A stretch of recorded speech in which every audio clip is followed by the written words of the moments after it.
So Dr. Earl here, and I have another topic that I want to talk about. So a lot of times conversations come up about, bullies at school or dealing with bullies or like dealing with conflict. And so I'm wondering, like at your school, think about elementary school, maybe situations that you've seen, and then think about like going into middle school and like how there's going to be potential for some of those same situations to come up where there's peer pressure or bullying or someone is picking on another kid. Like what advice would you give to kids about how to deal with bullies or getting picked on? Okay, so if you see another kid getting picked on and it's not you, even if they're not your friend, even if you're not cool with them, you should still go and like tell a teacher or get somebody to help, because you don't know what may end up happening to that person, or how the bully could put that person, and the school in danger. Right. So sometimes, like when bullies happen, I know that I've worked in schools before, and sometimes teachers don't see what's going on. So I think it's good to like let teachers know. Hopefully, they get step in and stop the situation.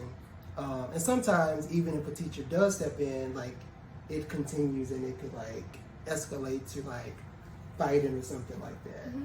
And so sometimes parents tell their kids like, don't fight back. You should fight back if they're like picking on you first, but don't like initiate.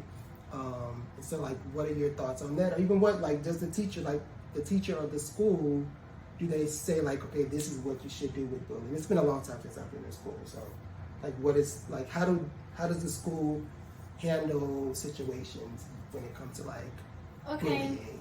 So if a book, like the teachers always say, if somebody hits you, you should just go tell the teacher and not hit back. But from while I've grown up, and my parents, they've always told me to hit back if somebody hits you back. Like, don't just let somebody just hit you. Like, you're supposed to hit back. So it could be bad that you get into like a fight and you might get in trouble you are gonna get in trouble by the school. But if that's what's best for you and that's what your parents tell you, then hit back. You're not supposed to just let nobody hit on you anyway.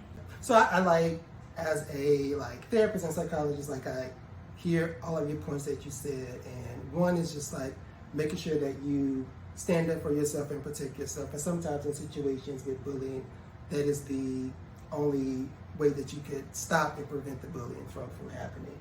And obviously, like, you want to make sure that you do listen to your parents. What do your parents tell you about how to handle those situations? And so that if it does happen where you do fight back and protect yourself, and now you get like suspended from school or something, at least your parents are prepared for those situations because they've like told you like this is what you should do in those situations. So I think it's a tough situation. Obviously, violence and aggression is not something that you should do, but if someone is picking on you, you do want to know how to best stop and handle the situation when it does occur.